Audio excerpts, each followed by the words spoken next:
Hello guys, అందరికీ నమస్కారం. Welcome to AR thoughts. ఇక ఈరోజు కథ యు ఆర్ మైన్. హాస్పిటల్ నుండి డిశ్చార్జ్ అయ్యి ఇంటికొచ్చిన వైషు రిషి అతని చేతిలో ఉన్న పాప ముగ్గురికి దిష్టి తీసి కుడికాలు పెట్టి లోపలికి రమ్మని చెప్పింది భ్రమరాంబ. ఇక ఇల్లు మొత్తం శానిటైజ్ చేయించి నీట్గా సర్దింది భ్రమరాంబ. వైషుని తీసుకుని వాళ్ళ రూమ్కి వెళ్తుంటే మమ్మీ అంటూ పరిగెత్తుకుంటూ వచ్చి రిషిక వైషు మీదకి దూకుతుంటే వద్దు బేటా అన్నాడు రిషి.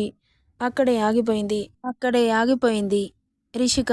మమ్మీకి ఒంట్లో బాలేదు నాన్న అంటూ అతని చేతిలో ఉన్న పాపని వైషు చేతిలో పెట్టి రిషికని ఎత్తుకున్నాడు. డాడ్, చెల్లి చాలా క్యూట్గా ఉంది, నేను చెల్లిని ఎత్తుకుంటాను అని ముద్దుగా అడుగుతుంటే నిన్నే ఒకరెత్తుకోవాలి, తనని ఎలా ఎత్తుకుంటావు అంటూ నవ్వాడు. నన్ను దింపు, నేను చెల్లిని ఎత్తుకుంటాను అని నడుముకు చేతులు పెట్టుకొని అడుగుతుంటే రిషి మోకాళ్ళపై కూర్చొని వద్దు నాన్న, చెల్లి చిన్నగా ఉంది కదా, నీకు ఎత్తుకోరాదు, కాస్త పెద్దగా అయ్యాక నువ్వే ఎత్తుకుందో గాని అంటుంటే అలిగి అక్కడి నుండి సోఫాలో కూర్చుంది. అయ్యో బేబీ, నా బంగారు కొండ కదా, ఎందుకలా అలిగావునన్నా అంటూ వైషు దగ్గరికి వెళ్తుంటే నేను తనని తీసుకొస్తాను, నువ్వెళ్ళు అంటూ తనని రూమ్కి పంపించి ఏమైంది బెటా, ఎందుకు అలిగావు చెప్పు అంటుంటే మూతి ముడుచుకొని అటువైపు తిరిగింది రిషిక.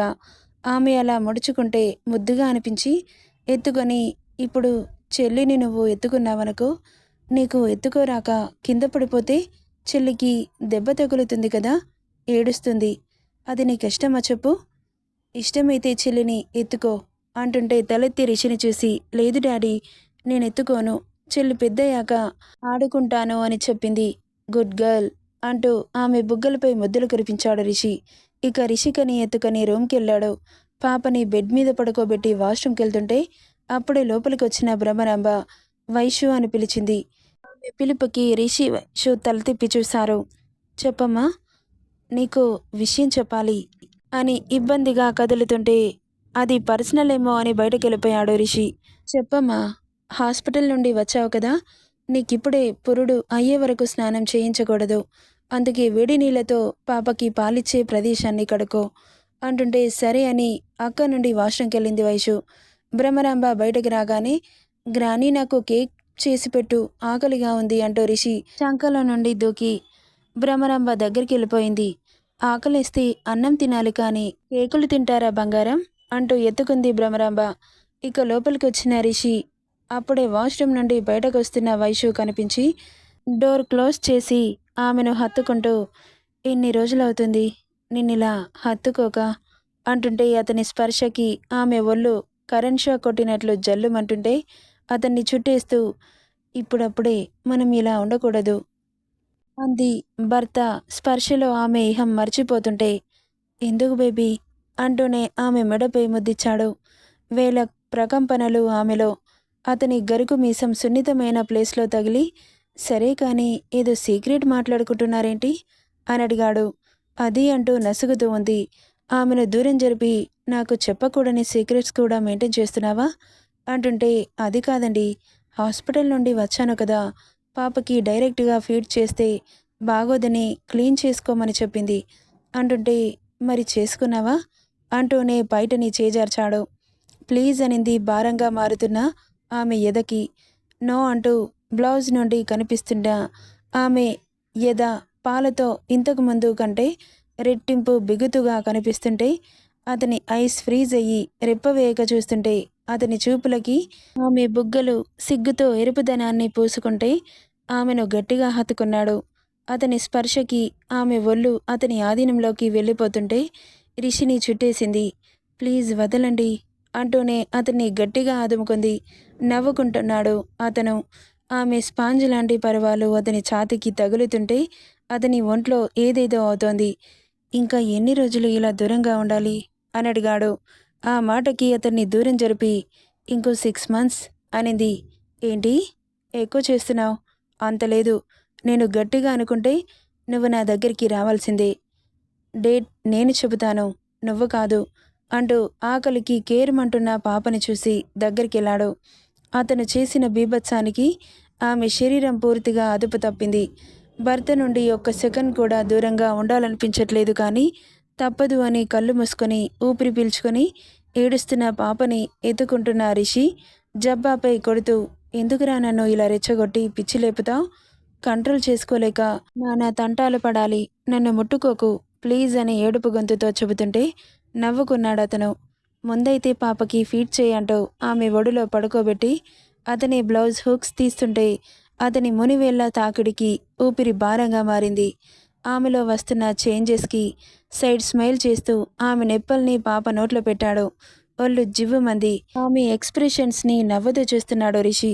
ఇక దూరమైన అతని స్పర్శకి ఈ లోకంలోకి వచ్చి కళ్ళు తెరిచి ఎదురుగా ఉన్న రిషిని చూడగానే కొంటెగా నవ్వుతూ కనిపించాడు.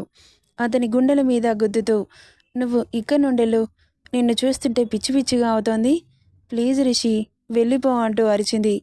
అరవకు, వెళ్ళిపోతున్నాను, మళ్ళీ రాత్రి వస్తా అంటూ వెళ్తుంటే అతని చెయ్యి పట్టి లాగి, వద్దు, నువ్వు వేరే రూమ్లో పడుకో, నువ్వు పక్కన ఉంటే కంట్రోల్ చేసుకోవడం నా వల్ల కాదు అంటుంటే సరే అంటూ అక్కడి నుండి వెళ్ళిపోతుండగా మళ్ళీ అతని చెయ్యి పట్టుకొని ఫోర్సుగా లాగింది. పాప ఉందని బ్యాలెన్స్ చేసుకున్నాడు కానీ లేకపోతే ఆమె మీద పడేవాడే. ఇడియట్, ఒడిలో పాప ఉంది చూసుకోవా అని కాస్త కోపంగా చెప్పి, ఏంటి అన్నాడు. బుద్ధిగా పడుకుంటాను అంటే నువ్వు మన రూమ్లోనే పడుకోవచ్చు, నీ పక్కనుంటే బుద్ధిగా పడుకుంటానని ఎలా అనుకుంటున్నావు అన్నాడు నవ్వుతూ. పోరిషి, నన్ను అర్థం చేసుకోకుండా ఇలా మాట్లాడితే ఎలా చెప్పు అని మూతి ముడిచింది. ఆమె పెదాల మీద చిరుముద్దిచ్చి, సర్లే నేను నీ రూమ్లో పడుకోను, అమ్మ పడుకుంటుంది, రిషిక నేను వేరే రూమ్లో పడుకుంటామంటుంటే నువ్వు కూడా ఇక్కడే పడుకోవచ్చుగా, కష్టం కానీ కాసేపు రెస్ట్ తీసుకో, నేను ఆఫీస్కి వెళ్తున్నాను అంటూ నవ్వి వెళ్ళిపోయాడు. వెళ్తున్న భర్తని అలాగే చూస్తూ ఉంది వైషు. ఇక రిషి అటు వెళ్ళిపోగానే భ్రమరాంబ లోపలికి వచ్చి, ఏం చేస్తుంది నా ముద్దుల మనవరాలు అనుకుంటూ కూతురు పక్కన కూర్చుంది. నిద్రలో ఏడుస్తుందమ్మా, ఫీడ్ చేస్తున్నాను అనింది. అమ్మ వైషు, ఏంటమ్మా, నీకు విషయం చెప్పాలమ్మా, చెప్పమ్మా, అల్లుడు గారు నువ్వు కాస్త దూరంగా ఉండండి, మళ్ళీ పాపకు పాలు రావు అంటుంటే ఆశ్చర్యంగా చూసి, నువ్వేం మాట్లాడుతున్నావమ్మా? అవునమ్మా, ఇలా మీరు దగ్గరగా ఉంటే భర్త స్పర్శకి మన హార్మోన్స్ రిలీజ్ అయి పాపకి పాలు రాకుండా చేస్తాయి, అంటే గడ్డ కట్టుకుపోతుంది, దాంతో జ్వరం వస్తుంది, పాప పాలు తాగకుండా ఏడ్చిందనుకో చాలా కష్టం, అందుకే కాస్త ఆయనకి దూరంగా ఉండమ్మా అంటుంటే సరే అని తలూపింది. ఎప్పుడు తిన్నావో ఏంటో, నీకు బ్రెడ్ పాలు తీసుకొస్తాను అంటూ బయటకు వెళ్ళిపోయింది భ్రమరాంబ. మమ్మీ అంటూ లోపలికొచ్చింది రిషిక. రిషి బేటా అంటూ పాపని దగ్గరికి తీసుకుంది. తన చెల్లిని కన్నార్పకుండా చూస్తూ ఉంది. మమ్మీ, చెల్లి ఏం చేస్తుంది అని అడిగింది ముద్దుగా తన చిట్టి పెదవులతో పాలు తాగుతున్న పాపని చూసి. తన బొజ్జ నింపుకుంటుంది బేటా అంటుంటే అర్థం కాకుండా చూసింది. చెల్లి పాలు తాగుతుంది అనింది. మరి ఎక్కడి నుండొస్తాయి అని అయోమయంగా అడుగుతుంటే, చెల్లి పాయి తాగుతుంది కదా, అక్కడి నుండే వస్తాయి, నేను కూడా అలాగే తాగాను మమ్మీ, నీ పాయి అనగానే ఆమె గుండె చివుకుమంది. లేదు అని చెబితే చిట్టి మనసులో బాధ కలుగుతుందని, అవును నాన్న, నువ్వు నా పాయి తాగావు అంటుంటే భలే భలే అని కేరింతలు కొడుతూ తన చెల్లి బుగ్గలు చిన్నగా పట్టుకొని సో క్యూట్ అంది. పాప మాటలకి నవ్వుతూ రిషిక బుజ్జి బుజ్జి మాటలకి పొంగిపోతూ తనని ఇంకో చేత్తో హత్తుకుంది.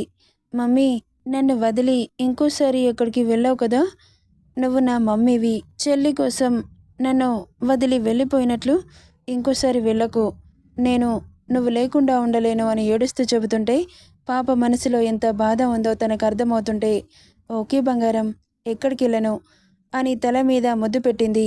అంతలో భ్రమరాంబ పాలు బ్రెడ్ తీసుకుని లోపలికొచ్చింది. వాళ్ళని అలా చూస్తుంటే చాలా సంతోషం అనిపించి వైషుకి తనే తినిపించింది. రాత్రికి వెల్లుల్లి కారం చేస్తానమ్మా, పాలు బాగా పడతాయి, పాప చాలా హెల్తీగా తయారవుతుంది అంటుంటే సరేనమ్మా అనింది. రిషి ఆఫీస్ వర్క్ పెండింగ్ ఉండడంతో వెళ్ళినప్పటి నుండి చాలా బిజీ అయిపోయాడు. ఇక నైట్ 9 అవుతుంటే ఇంటికి బయలుదేరాడు. పాపకి డైపర్స్, డ్రెస్సెస్, వైషుకి మ్యాక్సీస్, ఇన్నర్స్ తీసుకొని లోపలికెళ్ళాడు. ఇక రూమ్కి వెళ్ళిన రిషి అమ్మ చేతి గోరుముద్దలు తింటూ కనిపించింది వైషు. నీకు చేతులు లేవా, అలా తింటున్నావు అంటుంటే, నీకు జెలస్ కదా, నాకేం జెలస్ కాదు, నువ్వు ఎలాగైనా తిను, నాకేంటి అంటూ తన కూతురు బుగ్గ నిమురుతూ పడుకున్న బేబీతో మాట్లాడుతున్నాడు రిషి. భ్రమరాంబ తినిపించి అక్కనుడు వెళ్ళిపోయింది. ఆటోమేటిక్గా డోర్ క్లోజ్ అవ్వడంతో వైశ్యుని ఒడిలోకి లాక్కున్నాడు. అతని స్పర్శకి ఒళ్ళు జల్లుమంటుంటే, ప్లీజ్ అండి, ఈ టైంలో దూరంగా ఉండాలంట. మీరేమో మీ చేష్టలతో రెచ్చగొడుతున్నారు. ఎందుకు అన్నాడు ఆమె చెవి తుమ్మెదని కొరుకుతూ.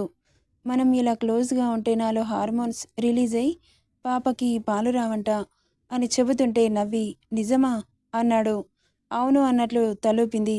అయితే వెళ్ళిపోతాన్లే అంటూ లేస్తుంటే అతని చెయ్యి పట్టుకుంది. మళ్ళీ ఏంటి? ముట్టుకోకుండా ఉంటానని చెప్పారు కదా. వద్దులే వైషు అంటూ వెళ్ళిపోయాడు. వెళ్తున్న తనని బాధగా చూసింది వైషు. నెక్స్ట్ పార్ట్లో ఏం జరుగుతుందో చూద్దాం. ఈ స్టోరీ ఎలా ఉందో కామెంట్ చేయండి guys. Thank you for listening.